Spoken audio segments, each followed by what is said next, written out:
Hey, what's going on? Welcome to Built for the Stage podcast. This is Joe Roscoe, founder and host of Built for the Stage, Broadway's #1 fitness platform with actors, BFTS family members in over 20 Broadway shows, West End shows, stages in Australia, and really all across the globe. We are your interactive fitness platform where we help actors marry a pursuit and a career in theater with a pursuit of a journey in fitness. So I've been doing this a long, long time, longer than I'd like to admit.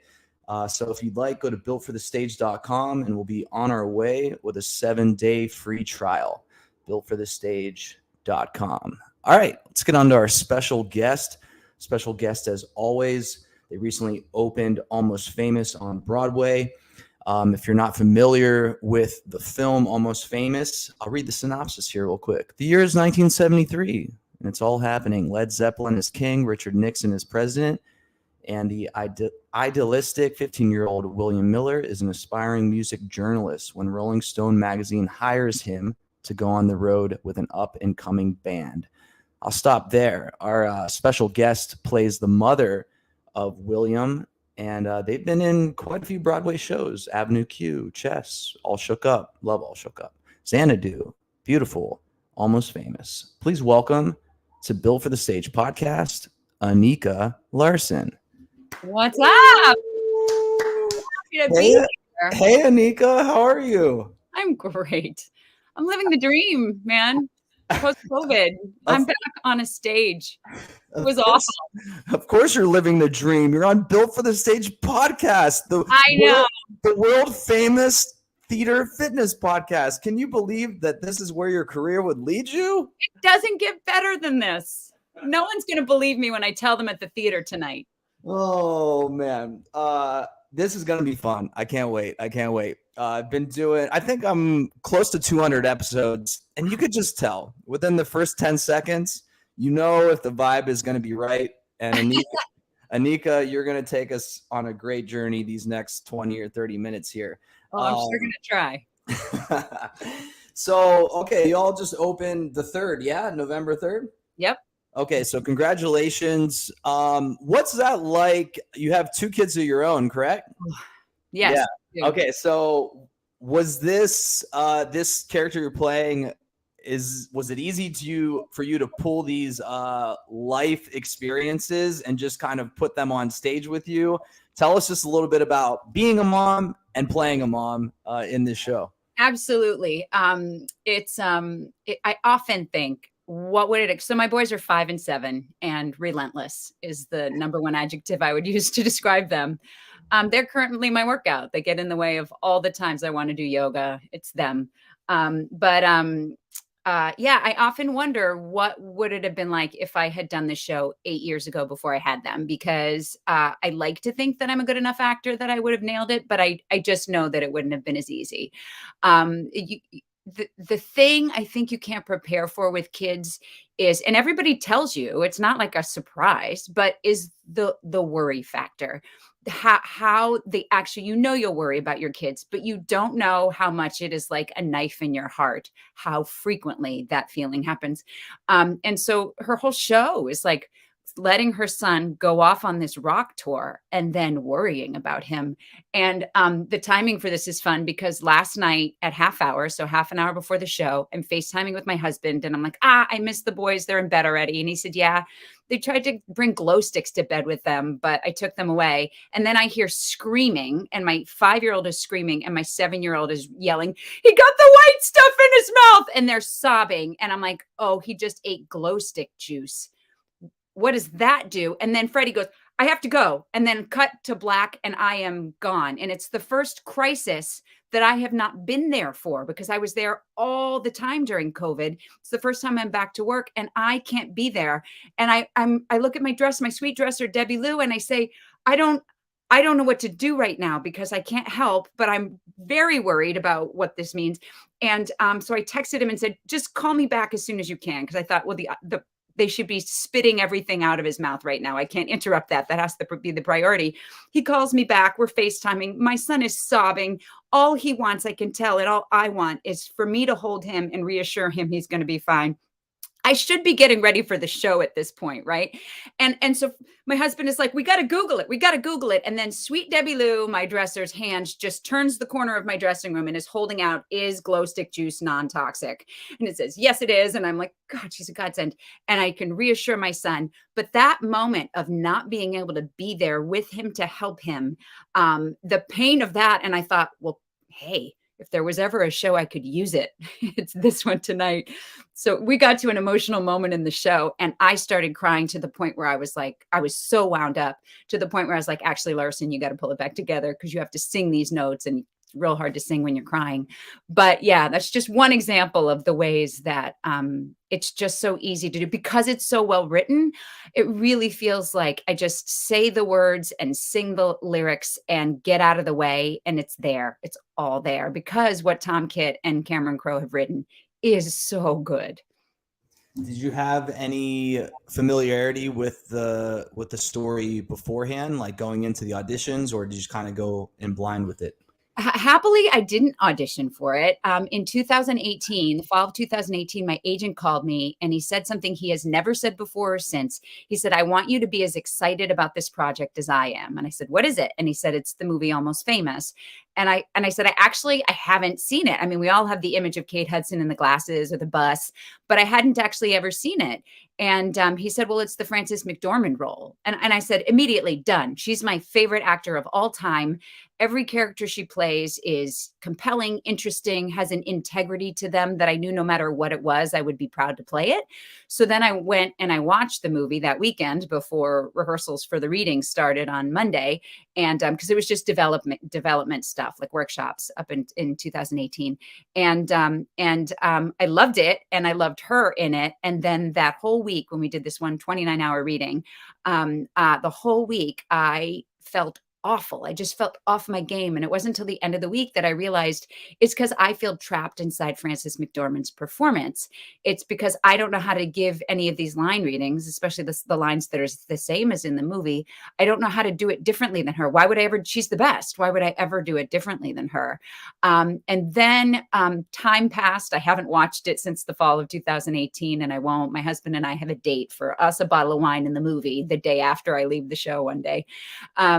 So I've managed to forget a lot of it. And then you just spend enough time working on it on your own in the workshops and stuff over the years. And then we did a run of it in San Diego in the fall of 2019.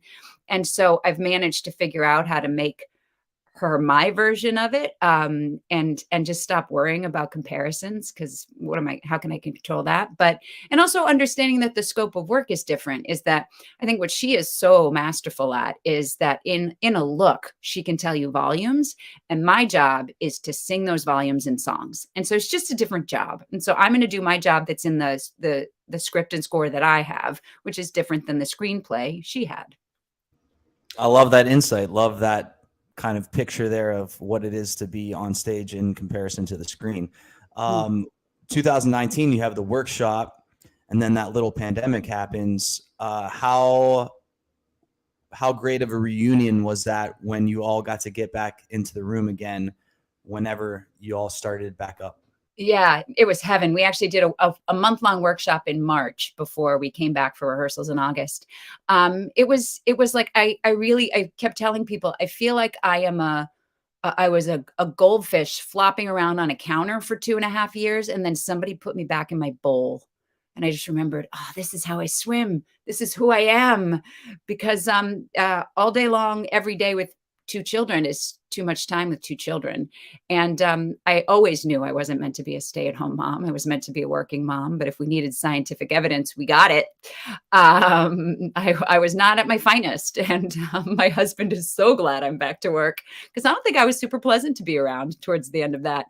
But yeah, no, everyone was so excited. I mean, it's a testament to how much everybody loves doing the show and what a family we are on stage, that only 2 people took other jobs in the interim between our San Diego run and the Broadway run, and everybody else is the same cast. And that's because it's such a good show and because we love the show so much and we love each other so much that nobody was willing to take another gig.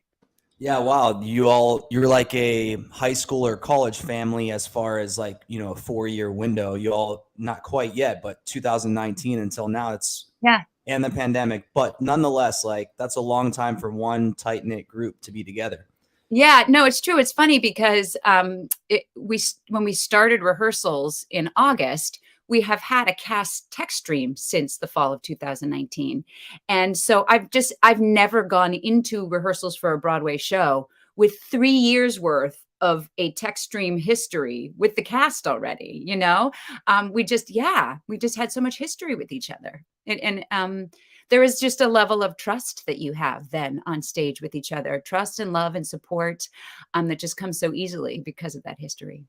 Okay, so history. Let's go to your career, your amazing career. Besides your talent, this being a fitness podcast, I like to draw insight of like motivation, work ethic, habitual things that can enhance a person's life. So this isn't a fitness related question, but nonetheless, it all parallels. Besides you being talented, what have been a couple of pillars along the way in your career that allows you to keep coming back to these shows, to keep booking, to keep being consistent? That's interesting. I suppose so. You're speaking really to the mental of it all. Yeah, Yeah, I would. how you keep letting the work work, and how you implement that work on a daily or weekly basis, whether you're in a show or not in a show. Yeah. I'm not sure this is going to answer your question, but I think it might. As I was funny, the cellist in our show, Mary, came up and just to chat with me before the show yesterday, and I was talking with her about my belief that, I was saying how lucky I am to be doing the show and how I won the lottery, and she said, "Well, you work really hard," and I said, "Yeah, no, that's true. But when I say I won the lottery, I don't mean I was just a lucky human. I mean that winning the lottery in this business means you're dealt a hand of cards so that you can succeed in this business. And only one of them is talent. And only one of them is like being up for the right part at the right time in your career. The others are a strong work ethic, an ability to be on your gig and reliable, a person who can work well with others. Like there's just so many factors. The ability to be zen about the rejection and the unpredictability of it all. Those are all cards you need to have in your hand, or you will not succeed in this business. Talent will only get you so far. Good looks will only get you so far. The things that people think, like, being discovered, whatever that means, all of that only gets you so far, because what we do, every job is finite. So you're a freelancer, right? So you're always hustling for work. You're always looking for the next gig. And if you are not someone who is delightful to work with, you will not continue to get rehired. Doesn't matter how talented you are. People don't want to work with people who, it's not like a film shoot where you're together for 2 or 3 months and then you're gone. Every day, almost every day, 6 days a week, 8 shows a week, we all have to be together to make this thing happen. And it doesn't matter who you are, on stage, off stage, front of house, box office. It's, if you're not great to work with, it contaminates the experience. So people like that just don't keep getting rehired. Perfect. You're Yep, asking? that was it. Perfect. Nailed it. Uh, Landing. yes, everyone listening, go ahead and rewind that 2-3 minutes and listen to that 5 or 10 times over again. So thanks for that, Anika. Speaking of just like people that are a delightful delight to work with, or just maybe shows running through your career, what are some fond memories or people that you've run across that you just like to revisit in your mind? Oh, absolutely. Well, so the last show I did pre-pandemic, before I started making babies, I actually made one of my babies during the show, not literally during the show. That's weird. But I met my husband doing Beautiful, and the Carole King musical, and I was pregnant for 6 months on stage during that show, which was an extraordinary experience. I remember actually feeling for the first time on stage, feeling my son move, just looking at Jessie Mueller in a scene with her, and just how magical that was, that nobody else in the building knew that was happening, but I was feeling that. It makes me a little teary thinking about it. But Jessie Mueller and Jared Spector, who are my two sort of main compadres on stage and off stage in that show, are just so exemplary of being unbelievably talented people who are always present, always giving 100%, always professional, and always fun, and just the nicest people, the most grounded people. They to me are sort of, yes, the examples of what it is to be a Broadway actor, is somebody who's so good at what they do and also so great to work with. I miss them. We have our own little text stream going, and sometimes we check in with each other every once in a while, or get coffee every once in a while because we miss each other. Nice. Thanks for sharing that memory about being on stage and feeling your child move for the first time. That had to have been just Oh my goodness. at that point. How do you, I don't know. Did you have an issue moving forward in the show, like as far as staying present, because that was such an exciting moment, probably that was happening. No, I don't remember that being a part of it. We're so trained to, I mean, there's always distractions, right? Like the audience, like every once in a while, somebody will make noise, or the freaking rappers for their candy. Oh, the rappers. Oh, I was just in London, and the rappers in London seem to be worse than on Broadway for some reason, but still, nonetheless, like rappers or people being annoying and awful audience members. This is we can see your phones. They light up. You light up. You're bothering your neighbors. You're bothering us. We can see it. If your ears can hear it, the people around you ears can hear it. We can hear it. Just stop it. Just stop it. But these are normal things that always happen in the theater. Your child moving within you, though, for the first time, that's crazy. That's so special. So I guess, I don't know, you're a true professional, just doing your job up there. Continue on. It's just, there's so many years of the training of just the show must go on, right? Right. I guess you can't stop the show and say, "Hey, everyone, could you all congratulate me? My baby, I'm feeling my baby move for the first time." I mean, I could have. I think stage management would have talked to me about it. Said maybe. As an audience member, I love that kind of stuff. I want to see the 1 in a million show that something different happens that usually don't. When did you decide that you wanted to do this thing? So rewinding before your career, when was Anika like, I'm gonna get paid money to perform? I don't think Anika still has a hard time believing she's getting paid money to do this thing that I love and wanted to do since I was little. I have 9 brothers and sisters, and 6 of them are adopted from different races and countries. So we were this rainbow colored family. And here's a fun thing. So I was born in 1973, which is when the show takes place. This is actually even crazier. So I was born in December of 1973. The show takes place in 73, which is fun because the first song is in 1973, and it feels like they're singing happy birthday to me every night. Their sweatshirts have little 1973 on the shoulder. And I'm like, oh my God, that's so nice of you guys that you made a sweatshirt that has my birth year on it. Thanks. Wait, what were we talking about? I'm distracted now. I'm sorry to move the screen on you. This was a particular, I was like, oh, I really like this part of the interview. Let me zoom in here on Anika. Oh, sweet. I want to remain super compelling, but I can't remember. No, we were talking about when you decided that you're going to get paid to do this, and you're like, well, actually, I didn't decide, and I had 9 brothers and sisters, and yes, 1 of 10 kids. So, when you go, so 1973, right? Let's just rewind and you sing the line again. Like, go ahead and just do. No, I'm just kidding. In 1973, I was born. And so I grew up in the 70s. And so, interracial, multiracial adoptive families are unusual now, but they were even more unusual back then. And so we were like mildly famous in my town. Like everybody knew who the Larsens were. I grew up outside of Boston, so actually everybody knew who the Larsens were. I was one of the Larsens, and everywhere I went, people were like, hey, you're a Larsen. You're one of the Larsens, right? And I was desperate for people to know I was Anika. Please learn my name. Nobody learns it. When there's 10 kids, no one learns your name. It's too hard. I totally get it. But so when I realized that people would pay attention to me if I sang, and that really mostly started at my parents' Christmas parties every year. My mom thought we were the multicultural Von Trapp family, and she made us all sing. And most of my siblings were not happy about that. So they were in the group numbers or duets or trios, but I always had a big fat solo. And that was more exciting to me than Christmas presents. And I would start talking to my mom in like September or October, like, what's my number going to be this year, Mom? And it was 100 of my parents' friends crammed into our living room, clapping for me and telling me after I was great. And so that's like the first taste of that I ever had. And I've been chasing it ever since.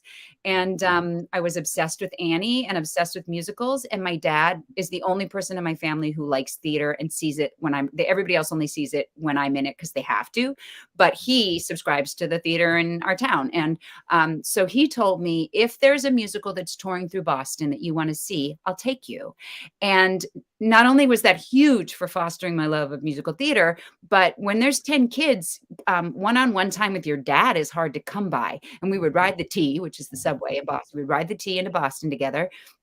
And we'd go see shows and then write it back, just talk all the way talking about the show and be excited about the show. And it's really some of the fondest memories I have from my childhood. And so he just so encouraged my love of it. And then I got to high school and was super intimidated by the drama kids because I knew I could sing, but I didn't think I could act. And so I was really intimidated and I chickened out my freshman year and I didn't audition for anything. And then my dad said, just take drama class. You'll start to learn how to do it. And then it'll be less scary and you'll get to know the director. And so I did, and then became one of the drama kids I was intimidated by. And then by the end of high school, I knew I wanted to go to a college that had a good theater program. And we didn't have the internet back then, so I couldn't Google who those were. So I had heard Yale had a good drama program. I didn't know it was the grad school program, but they also had a good undergrad program. So I applied there early. It was the only place I applied, and thankfully got in because I didn't have a plan B. And I studied theater there. And then it wasn't until Yale when I finally took like an actual acting class that I realized, oh, there's tools, there's strategies to help you get better at this. It's not just like some people are good actors and some people aren't, and that's it for your life. I realized that the feeling that I was having on stage whenever I did plays of like insecurity about it was, I think I have a good barometer for when I'm being honest. And, but I didn't know what to do when I wasn't being honest. I didn't know how to fix that. So acting class in college really, really gave me the courage. And I just thought the worst thing in life is regret. I just don't want to wonder, what if I had tried? What if I had pursued my dreams? I just don't want to spend the rest of my life wondering. So somehow gave me the courage to go to New York and try. Yeah. So I just moved there and started auditioning. And I don't know, Yeah. little by little, slowly but surely. It didn't happen boom all at once. It's been a hustle for 25 years.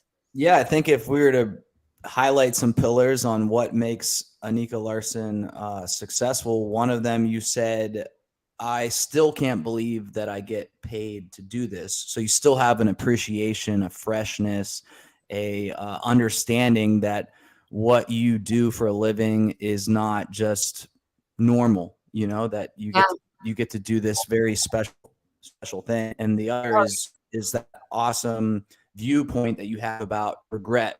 And I always like to say, like, you get one life, and to hold back because of some random person's opinion that means nothing, or fear of failure or whatever, it's just not worth it. So hopefully everyone listening, again, go back about 2-3 minutes and listen to that 5-10 times over again.